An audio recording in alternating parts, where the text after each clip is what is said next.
Au pied de cette clinique au quartier Bépanda dans le 5e arrondissement de Douala, la famille Fotine est inconsolable. Aux premières heures de ce mercredi, leur fille Minette Fotine, 17 ans, est décédée dans cette formation sanitaire privée. J'étais à la maison à 21h, c'est ma grande soeur qui m'appelle. Elle me dit, marchez vite, Minette est aux urgences. Je sors de la maison, j'arrive à l'hôpital, l'enfant est en train de taper le corps. Et il y a le liquide là qui coule de ses fesses et tout. Minette a été admise ici mardi aux environs de 22 h. Tôt dans la journée, elle était restée seule à la maison. Certes, elle avait soulevé quelques bobos auprès de son frère aîné chez qui elle vivait, mais rien de grave. C'est mardi qu'elle s'est levée et dit que ça ne se sentait pas bien. C'est là où la femme de mon grand frère se lève pour partir à la pharmacie pour acheter les médicaments.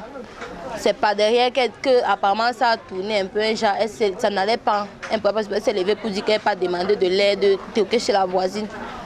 Elle dit qu'elle a toqué chez la voisine lui a fermé la porte au nez. Peut-être bon, la voisine a aussi eu peur qu'on peut faire comme ça là, oui. Le docteur Gilles Franchamou est celui qui a pris en charge la petite Minette après un court séjour dans un centre de santé de la place. Je découvre qu'au niveau de la filière génitale, il y avait présence de sécrétions d'aspect visqueux, lactescent. Donc la nature des sécrétions était question d'analyser au laboratoire avant de pouvoir déterminer quelle nature est réelle. Secondairement, je retrouve également la présence de sécrétions au niveau de la région périanale.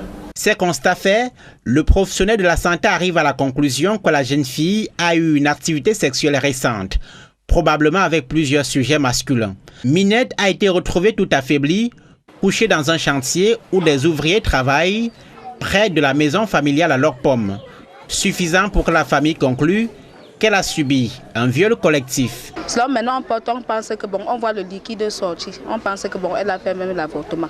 On arrive à l'hôpital, on fait le test de la grossesse. On trouve que ce n'était pas l'avortement. Qu'on avait carrément sonorisé partout. Des deux côtés, ce n'était pas une personne. Donc c'était quelque chose qui n'était même pas bien à voir. Arrivée dimanche chez son frère aîné à leur pomme, afin de poursuivre ses études, Minette Fotine devait s'inscrire en classe de seconde, elle qui vient d'obtenir son brevet du premier cycle, le BEPC. Saisie, les autorités compétentes viennent d'ouvrir une enquête sur ce cas.